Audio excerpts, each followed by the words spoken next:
Chat, should we tier list today? I'm kind of down. It's been a while since I scratched the tier list itch. I'm not the tier list how I expect characters to progress in the meta with stellar stuff. So what would the categories be?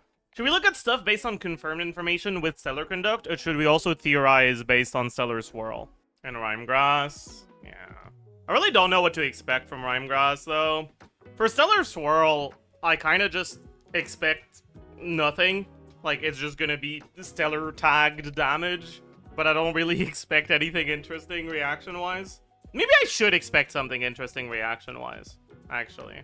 I think for now, we just look at Stellar's conduct. So, stellar performance, right? Like, stellar as the adjective that's supposed to represent performance, like amazing and great. No, I never realized that the reason why people call it a stellar performance is because it's supposed to be like, wow, you're a star. That makes so much sense, actually. Holy fuck. I never realized that. Whoa. Whoa. Star top right? Aw, thank you. Okay, so could a character like Jean have anything to do with stellar conduct? No, not really. Character like Lisa, kinda awful. We'll have a category for that. Lisa just like has really bad synergy with the sort of things you want to do with stellar conduct. The main things that Lisa does is, well, things. The main thing that Lisa does is Death Shred, and stellar damage ignores defense, so Death Shred does literally nothing. Lisa's Electro application is also not that fast. It's a little bit better in AoE than it is in single target for like stack generation, but it's just not great. Amber, kind of just nothing there. Noelle, kind of just nothing there. Barbara, kind of just nothing there. All right. Sucrose, minor issues.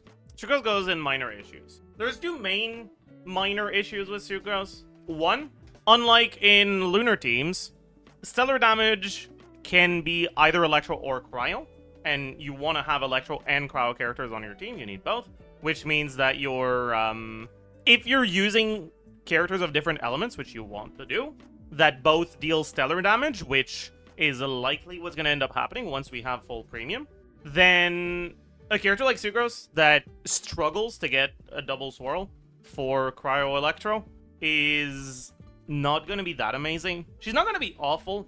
At the end of the day, if you end up with a character like Columbina in an effort team, where like she's not really doing that much damage, she's the other element, but like even if her E wasn't doing Lunar Bloom damage, like if the damage wasn't Dendro, if it was another damage type, you would still mainly be doing Dendro damage, then the Shred would still be good even if it's only on one element. So it's not impossible for Sucrose to have a slot in premium stellar teams, but it's a bit less likely than in lunar teams, in lunar charge teams specifically, where one, Hydro character's lunar charge does electro damage, and two, even if it didn't, you can swirl Hydro and Electro because of the way that the Electro Charge aura works. Fischl! Fischl will also go in minor issues. I talked about this in the, I think it was the Yai pre-release. I haven't posted that yet though, so GG. But Fischl's Electro application is a lot worse for carries where you're not triggering reactions on field. Now, right now, that's kind of what ends up happening, but it might not stay like that, right? If you're on-fielding a cryo character, they actually can be triggering reactions over and over, as long as you don't have too much extra cryo application. If you're off-fielders, if you're doing something like Sandrone, Yai, Fischl +1, and that +1 is a character that doesn't have a lot of application, right? Maybe a cryo character that ends up like Eon Sun in terms of what they're doing, then if we get a cryo unit where their main role is just stat buffing, not application or damage for stellar, or even if they're not cryo, right? They could be anything. I mean, you could use Nicole there as well. Then Fischl helps a lot with the amount of stacks you're getting. And if you're doing Nicole specifically, you can also do gift Fischl. You know, I haven't actually looked at Yai Fischl for Sandrone teams. I've only looked at double cryo teams. Wonder how good Yai Fischl is. Ooh, maybe I should look at that. That's probably not awful, right? But even then, actually, okay. After a bit more consideration, I think she'll have to be here because she just doesn't do as much in the best case generally. So not enough payoff. If future carries deal enough damage in normal attacks, could Fischl higher stack gen beat out Yai damage? No, because Yai C1 is also 50 stellar damage, which is kind of just more than what you're likely to get from the stacks. That being said, if you are able to get the 45% attack from Fischl, then maybe that changes. I just don't know if Nicole is actually going to stick around in these teams, in versions of the teams that also have a slot free for Fischl. Mona doesn't really do much for Stellar. Yeah, she does kind of nothing, so that's not very good. Kaeya. There's kind of... yeah, unfortunately, things aren't what they used to be. He doesn't actually have enough app to be like a good stack generator, and his uptime is pretty bad, so unfortunately it ain't it. Diluc, nothing there. Razor, could you do anything with Razor? I don't think so. Razor doesn't have like particularly good app, so I don't think we really do anything with that. Bennett, all right, Bennett. How good is Bennett with stellar stuff? I think the biggest issue is that it seems like they intend on making stellar teams have split damage between carries and the rest of the team. And if they do, then that makes Bennett a lot worse in a post-snapshot world. Do you care that much about attack? Yeah, you kind of do. Any team where Bennett works, Nicole would be better. That's not true.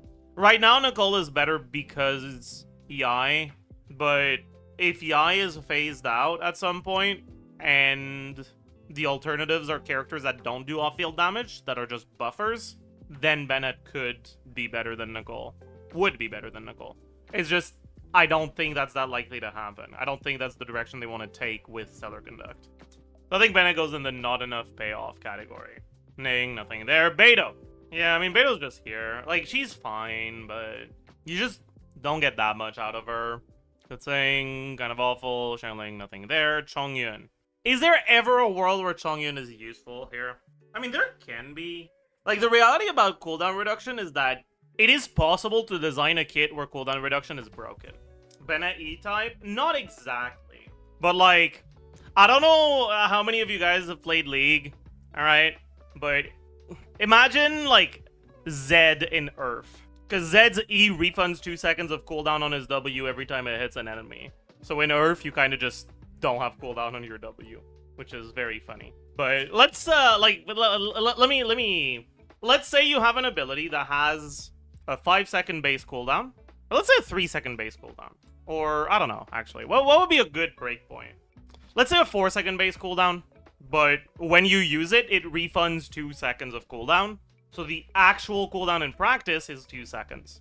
So this is cooldown, this is refund, and then actual cooldown. And then cooldown reduction, and then this plus 10%, and the effective cooldown reduction. So because of the flat refund here of 2 seconds, this 10% cooldown reduction is taking your actual amount of time you have to wait in between your abilities from 2 seconds to 1.6, which is actually 20% faster, not 10% faster. But there's gonna be breakpoints, right? At 15%, it'd be 30. But if it refunds for 3, this 15% is actually 80% equivalent cooldown reduction. Now, would they make an ability that has a 4-second cooldown with a way to refund 3 seconds on it consistently often? Probably not. But the point I'm making here is just that cooldown reduction as a stat, because there's so few ways of getting it in Genshin, if they ever make a character where you get, like, extra value from cooldown reduction in a way like this one, Chongyun can actually be good for them. Not because Chongyun is good, just because cooldown reduction as a stat can warp character gameplay so much. Does it work like that on Arlecchino? It does, kinda. Yeah. Right, if you do 6 and 3 on Arlecchino, your cooldown is 30, your refund is 18 times 0. Is it a 0.8? I think it's 0.8. Yeah. And your actual cooldown is 11 instead of 15.6 with Chongyun cooldown reduction.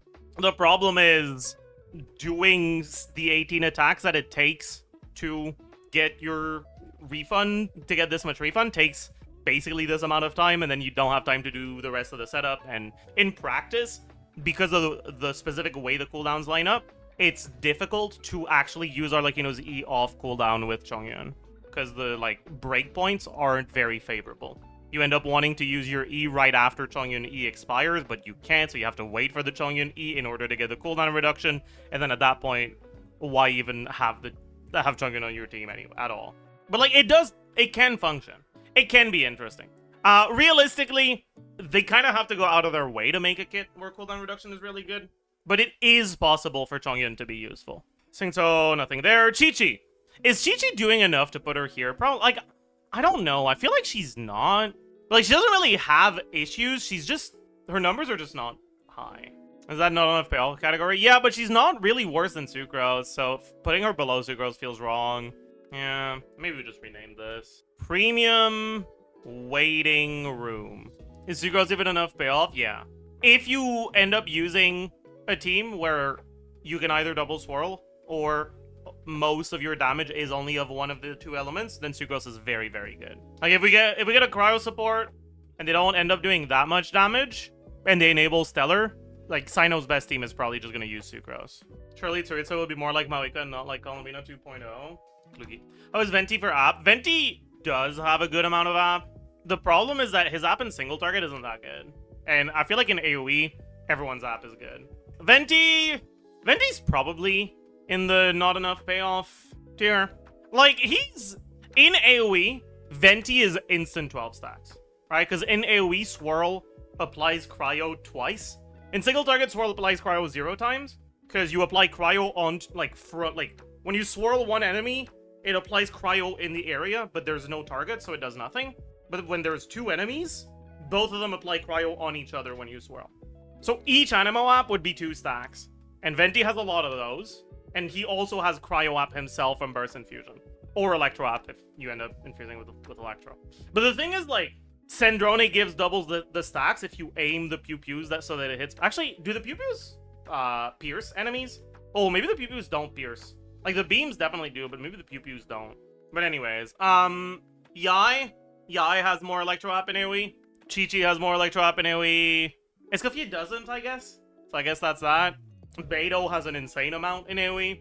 But, like, the point I'm making here is, like, I don't know if you care about getting instant 12 stacks from Venti when you're in AoE scenarios. You're already getting a lot of stacks from the fact that you're in AoE scenarios. So this is, like, meh. It's not useless. He does refund energy. He does shred. Like, it's fine, but meh. Klee, nothing there. Chad, nothing there. Diona. Honestly, maybe Diona is better than I gave her credit for initially. Like, the buff duration is a lot longer than I thought. It is very long. Like, it says 12, but it's not 12, right? It's like Bennett. It's like 15 to 16. Like, I should actually adjust some of my calcs with Diona. Okay. That's not that far behind, actually, huh? Interesting. Interesting. How does it compare to the Qiqi version? About 6k behind. But you have a shielder, so you're less likely to get interrupted if you're against aggressive enemies. 6k here is 5%. About 5%. But yeah. That's probably behind enough to justify being here, right? But, like, maybe not.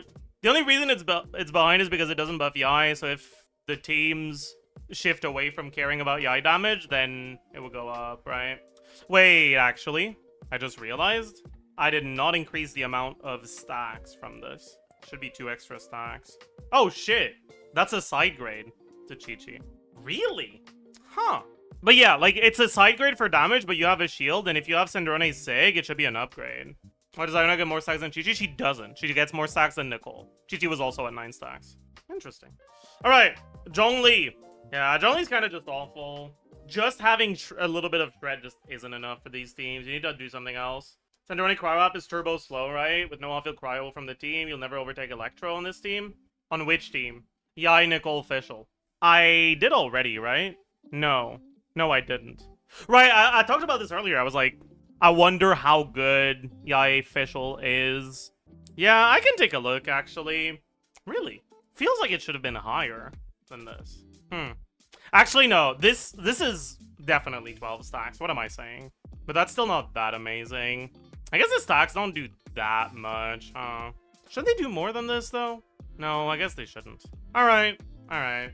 Okay, well, it is what it is. You do get a lot of stacks, but the stacks, they feel like they matter a lot because it's a true multiplier.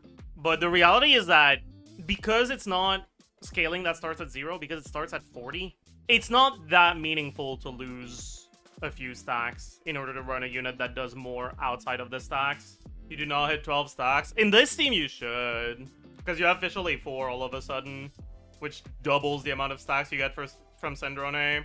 Unless there's a cooldown on stack generation. So if they happen on the same frame, it only counts as 1. Oh no. Surely not, right? Surely not, right? Anyways. Goose on the loose! Yeah! Goose on the loose! Who's on the loose?